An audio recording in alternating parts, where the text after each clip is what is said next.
Hello guys, हेर्नुहोस् आज चाहिँ हामी यो चाहिँ फलामको पुल भएको नेपालको एकदम पवित्र नदी गण्डकी नदीको पुलतिर छौँ। ल हेर्नुहोस्, यहाँबाट चाहिँ अहिले बर्खाको याममा हो, नदी एकदम उर्लिएर आएको अवस्था। यो चाहिँ तपाईँको नदीको उत्पत्ति चाहिँ मुस्ताङको दामोदर कुण्ड हिमालको पवित्र स्थानबाट बगेको उत्पत्ति चाहिँ मुस्ताङको दामोदर कुण्डबाट चाहिँ आएको नदी हो यो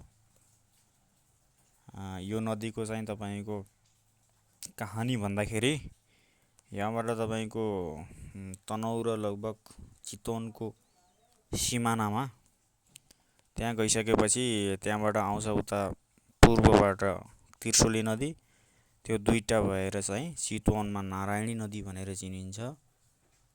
त्यहाँबाट तपाईँको भारतमा पुग्दाखेरि केही समय भारतको छेउछेउमै तपाईँको कुनै नदी नमिसिँदा यसलाई चाहिँ गण्डक भनेर चिनिन्छ भारतमा।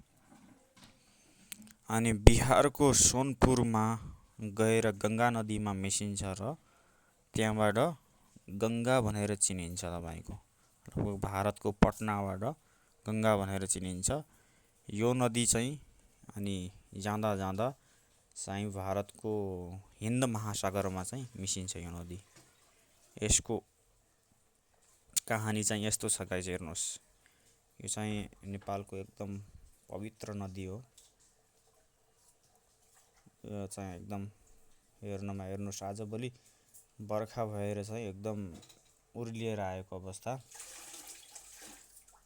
नदी ठुलै छ, हेर्नुहोस् त।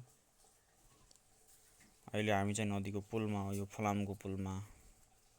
स्याङ्जा र पाल्पाको लगभग यो पुल कटेपछि पाल्पा अनि त्यहाँभन्दा वारी चाहिँ स्याङ्जा हो।